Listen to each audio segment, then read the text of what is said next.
Well, today we're going to try and repair a little problem I created with the canoe.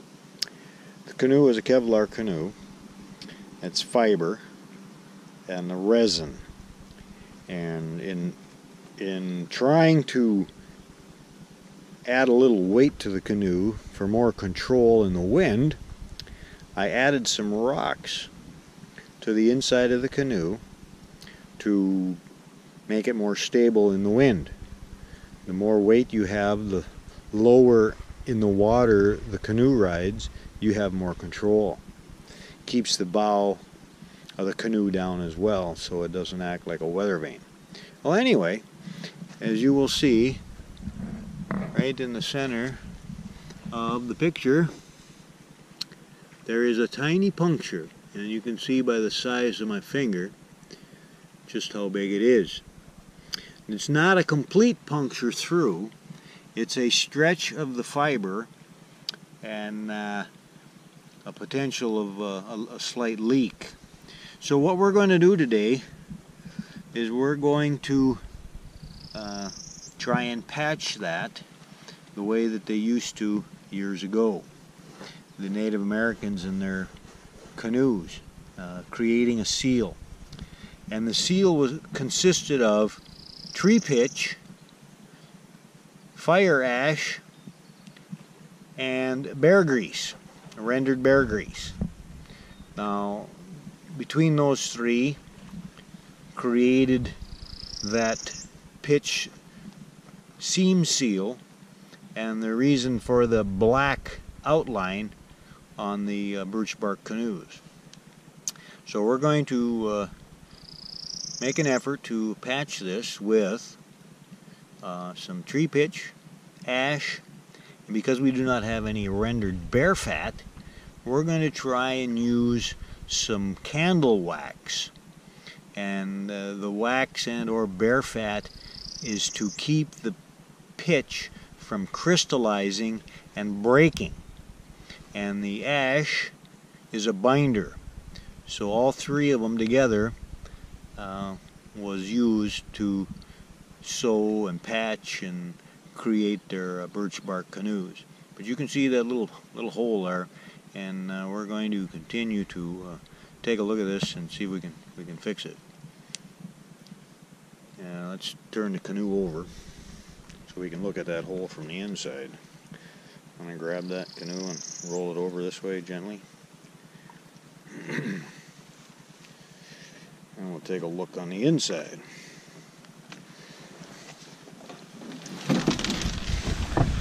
And you can see the bright spot. The fiber has been stretched and has let air inside the fiber. That's why the brighter color from the surrounding area. So we're going to try and repair that.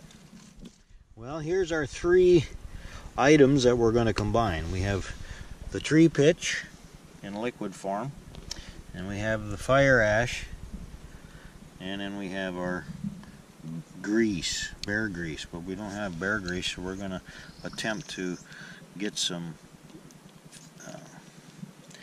wax as a binder for that. We're going to let it melt down here a little bit, and you can see our little puddle of, don't need much. So we're going to combine these three things. Hopefully we can get them all to work properly. There's the ash. We'll put some of that in there. Of course, it's not a clean, easy thing. You can see it mixing there. And sticks in there, I see. We got some of it fell on the ground. That's why you make plenty of it, so this by itself looks like it would soak in there and create a pretty good patch, just the way it is. Don't want too much ash, because then I imagine it'll get pretty griddly. There's their wax. We'll get that in there. And it. Now we'll heat this up. Make sure it stays warm and liquidy. Whoop, look at that. It's starting to even.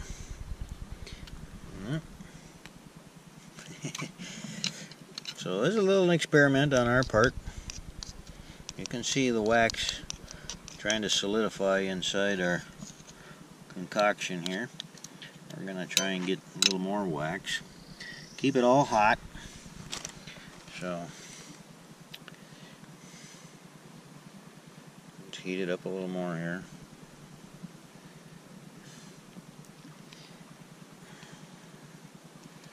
See, the wax is working.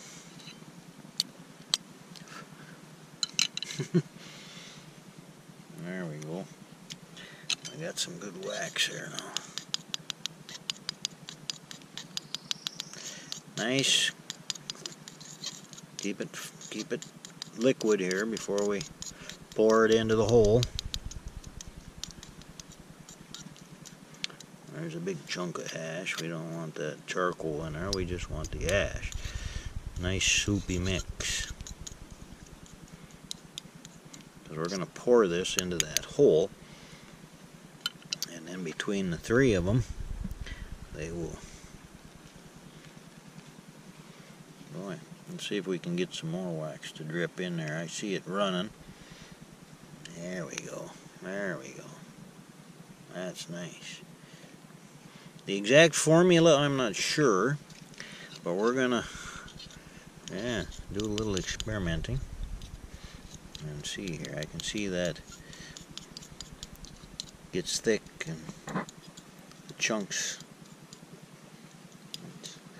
I don't know if that's wax or if it's looks like charcoal.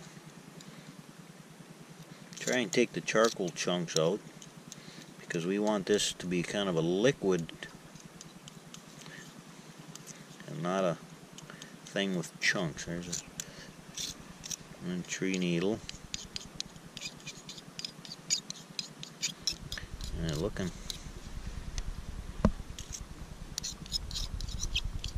Oh yeah.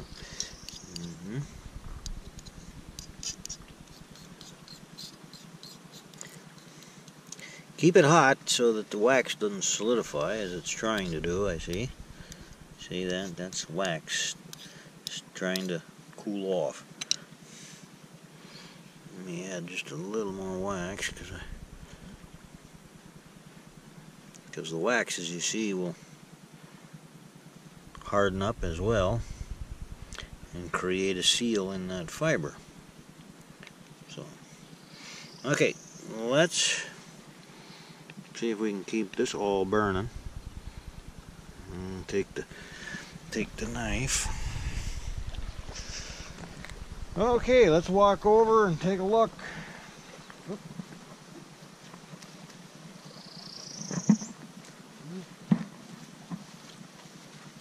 Now we got to level the canoe.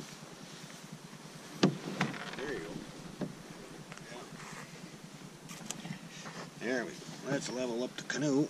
And here's our little concoction. We'll make sure that it stays. Yeah, I can lean it that way. There we go. Okay, we're getting ready to pour this in. And there's our little problem area.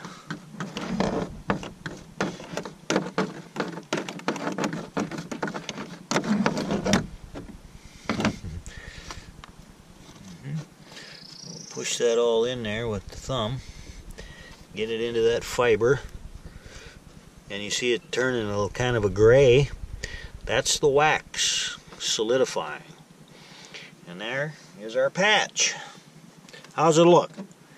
Looks like it's doing what it's supposed to do. Fill that up and cool off. Let's turn it over. Back toward you. Toward me? Set that there. Okay, coming back at you. Now this one, oops, sorry. See, we need this one To go kind of a towards me. little bit. Is that better? It'll solidify and I'll push it in with my finger. But here too is our patch. We'll put it on there. It's nice and warm. It'll fill up the cracks and it'll cool off. There it is right there. That's our patch, and it's working already. It's cooling off. Push it in there. Push it in there. There we go. This is just a temporary patch until we get back. We just want something to fill them cracks so that the water don't seep in on us.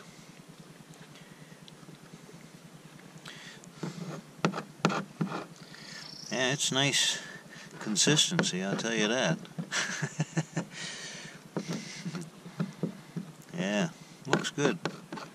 I think it'll work just fine. There you go. Between the 3 items, looks pretty good. Kind of a dirty affair, but it sticks pretty good. And that's our canoe patch for the day. Be careful about putting rocks in your canoe for weight.